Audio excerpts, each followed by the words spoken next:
(2025년 10월 24일) 금요일입니다. 오늘은 십계명의 9계명 먼저 내 이웃에 대하여 거짓 증거하지 말라는 그 내용을 우리가 묵상하면서 그 말씀 앞에 서 보도록 하겠습니다. 링크 그 상세 설명란에 말씀은 제가 올려놨습니다. 십계명 전체는 사실 결국 하나님을 사랑하고 이웃 사랑을 하라는, 다른 사람을 사랑하라는 것입니다. 근데 이 사랑이 참 어렵죠. 사랑을 평생 배워가는 과정을 저희가 거치는 것 같습니다. 이 사랑하라라는 것은 다른 이의 인격, 다른 이의 권리, 다른 이의 생명과 재산, 이런 모든 것들을 존중해야 한다고 말할 수도 있습니다. 그게 사랑하는 거죠. 내가 사랑한다고 그들의 권리를 침해하고 그들을 마음대로 통제하려고 하는 거, 통제는 사랑이 아니다, 이런 유명한 말이 있는데 참 맞는 말이에요. 내 중심에서 벗어나서 그 사람의 어떤 입장에서 생각하는 것이 이 사랑의 출발입니다. 그런 가운데에서 이 거짓 증거하지 말라라는 것은, 내 이웃에 대해 거짓 증거는 하지 말라라는 것은 이 거짓 증거가 다른 이의 명성을 해하는 것이기 때문입니다. 법정에서 먼저는 위증하면 어떻게 됩니까?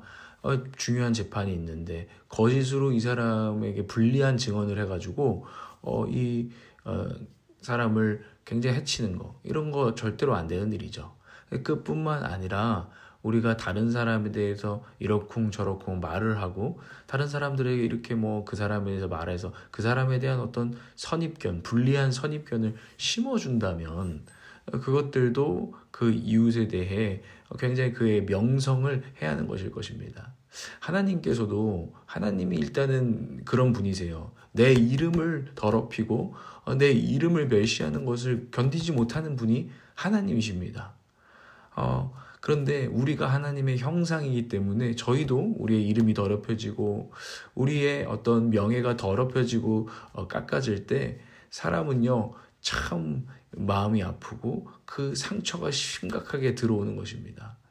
그래서 우리가 이 거짓 증거를 정말 하지 말아야 된다라는 것을 가르쳐 주는 거죠. 잠언에도 이런 말씀이 있다고 합니다. 잠언 22장 1절에 많은 재물보다 명예를 더욱 택할 것이다. 금과 은보다 명예를 더욱 택할 것이다. 그만큼 어쩌면은 재산적인 피해보다도 이 사람의 어떤 명예를 훼손하는 것은 생각보다, 어쩌면 우리가 그렇게 크게 생각하지 않은, 돈이 더 중요하다 생각할 수도 있어요. 요즘 같은 시대에는. 근데 엄청난 이 손해를 끼치는 것이라는 거죠. 이게 너무 당연한 이야기지만 십계명에 거짓 증언하지 말라는 계명입니다. 중상모략, 거짓된 말, 가십거리, 이런 것들을 우리 입 밖에서 버리고 진실한 말을 하고 진실하면서도 다른 이들의 명성이나 인격을 정말 훼손하지 않게 말하는 것, 이것이 너무나 중요하다라는 것입니다. 성경은 우리 인간 존재 자체를 말의 실수가 많은 존재로 이야기를 합니다. 오늘 야고보서 3장에 보면 2절에 우리는 다 실수를 많이 저지릅니다. 누구든지 말의 실수가 없는 사람은, 이러면서 사실 우리가 말의 실수가 많다는 것을 이야기하고 있습니다. 그러니까 우리가 인간이 되려면 참 말을, 우리가 처음에 아기들은 말을 잘 못하죠. 그러면서 이제 말을 좀 하면서 얘가 좀 인간이 되는구나 하는데요. 더 진짜 인간이 되려면 그러므로 말을 잘 할 수 있어야 되고, 말을 아낄 수도 있어야 되고, 말을 조심할 수도 있어야 되고, 어떻게 하면 아름답게 말을 쓸 수 있는지도 배워가야 된다는 것을 우리는 보게 돼요. 근데 일단은 아껴야 되는 것 같긴 합니다. 제 경험상, 말이 많은 제 경험상. 어쨌든 그래서 오늘 야고보서 말씀에 보면 3장 1절에서 12절을 올려왔는데 늘 혀를 길들이기 위해서 우리는 애를 써야 한다는 메시지를 주고 있는 거예요. 이 혓바닥이 잘 길들여지지가 않는다. 근데 그게 그냥 귀여운 것 같지? 아니야.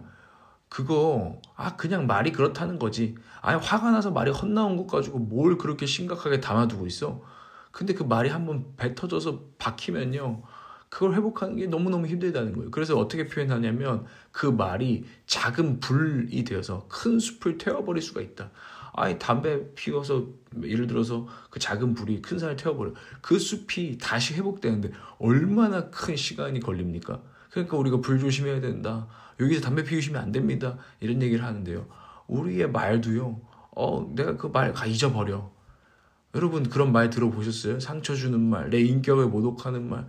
그 말이요. 쉽게 잊혀지든가요?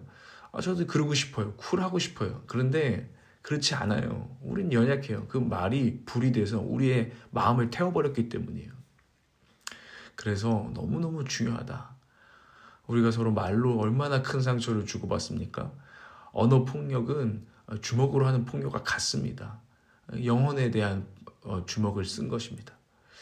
이런 일들이 우리 인간 사회에서 너무너무 많이 일어납니다. 그래서 거짓 증언하지 마라. 말을 조심해라.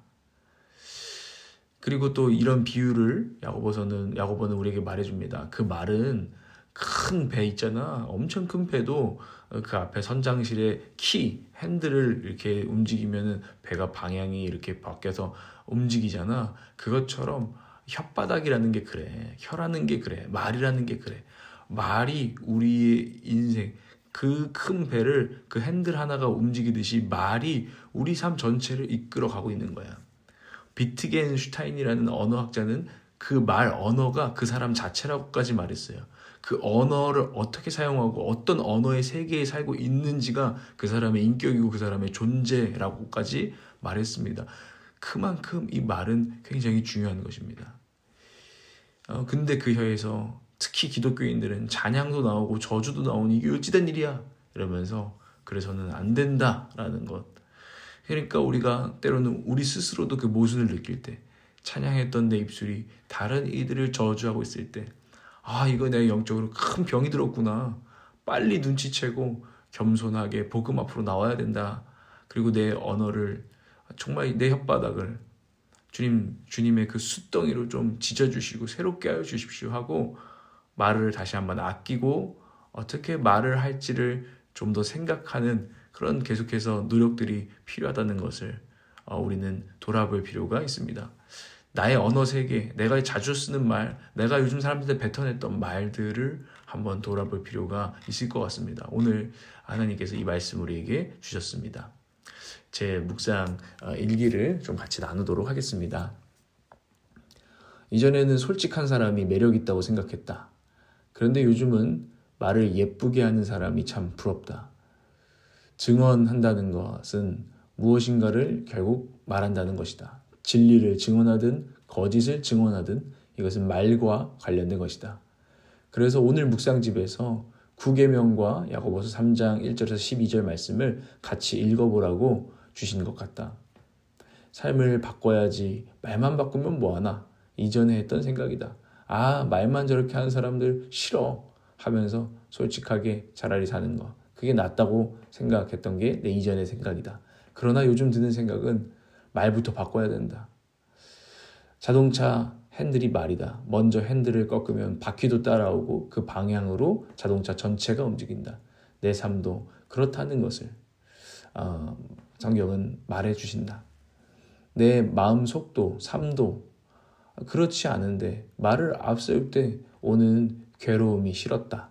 그래서 그냥 차라리 솔직한 게 낫잖아. 이런 마음으로 살아갔다. 그러나 성경은 말부터 바꾸고 말부터 다스리라고 하신다. 이 말씀 앞에 난 무릎 꿇는다. 말이 많고 그래서 실수도 많은 나에게 혀를 잘 다스리라고 말씀해 주신다. 아버지 말 예쁘게 하여 주시옵소서. 가능한 비판과 정죄와 불평과 원망이 내 입 밖으로 뱉어지지 않기를 원한다. 우리 가정의 식탁이 남들의 명예를 훼손하는 거짓 증언으로 채워지지 않기를 원한다. 남을 씹고 뜯고 맛보며 스트레스도 풀고 그렇게 살아가는 것이다 라고들 말한다. 모여서 우리가 스트레스 푼다는 게 회식하면서 사실은 말로 푸는 것이다. 맞다. 해보면 스트레스 풀리는 거 맞다. 뭔가 그로 인해 사람들이 우리끼리는 가까워지는 것도 맞다. 집에 와서도 친한 사람끼리도 이런 소리 못하면 어떻게 사냐. 이 말도 맞다. 다 맞는데 그럼에도 어떻게 하면 진실하면서도 다른 이들을 깎아내리지 않는 말을 할 수 있을까? 괴롭게 말씀 앞에 고민해 본다. 그러나 사람의 혀를 길들일 수 있는 사람은 아무도 없습니다. 야고보의 말씀이다. 절망이다. 길들이라고 해놓고 길들일 수 있는 사람은 아무도 없다니. 맞다. 내 혀도 다른 사람의 혀도 그렇더라. 나 좀 이렇게 말 안 했으면 좋겠는데. 저 사람 저 말 저렇게 좀 말 안 했으면 좋겠는데. 근데 다스릴 수 있는 사람이 없다. 그래서 요즘 성령의 역사가 사모되어진다. 바람소리와 불의 혀로 우리에게 임하셔서 방언을 하게 하셨던 그 오순절 다락방의 성령님. 오셔서 당신만이 길들일 수 있는 우리의 혀를 새롭게 하여달라고 기도하게 된다. 성령님은 정말 우리의 말을 바꿔놓으실 수 있는 유일하신 분인 줄 믿는다. 그래서 다른 말이 아니라 하나님의 큰 일들을 말하면서 살기를 원한다. 주님, 성령님 보내주셔서 우리의 혀를 다스려 주시옵소서. 예수님의 이름으로 기도합니다. 제 묵상 나눔을 들어주셔서 감사합니다. 우리의 언어 생활에 대한 진리의 말씀 앞에서 여러분도 자신과 가정, 교회를 잘 한번 돌아보셨으면 좋겠습니다. 그리고 회복해 나갈 수 있었으면 좋겠습니다. 같은 내용이어도 어떻게 말하느냐에 따라 너무 다른 결과가 벌어집니다. 우리가 그 말의 지혜를 터득하여 아름다운 말이 아름다운 자신과 공동체를 만들어갈 수 있도록 그쪽으로 이끌 수 있도록 되기를 정말 우리가 원하지 않습니까? 정말 그렇게 되기를 축복합니다. 저도 그렇게 되기를 사모합니다. 그런데 우리의 힘으로는 안 됩니다. 성령님께서 우리를 도와주실 것입니다.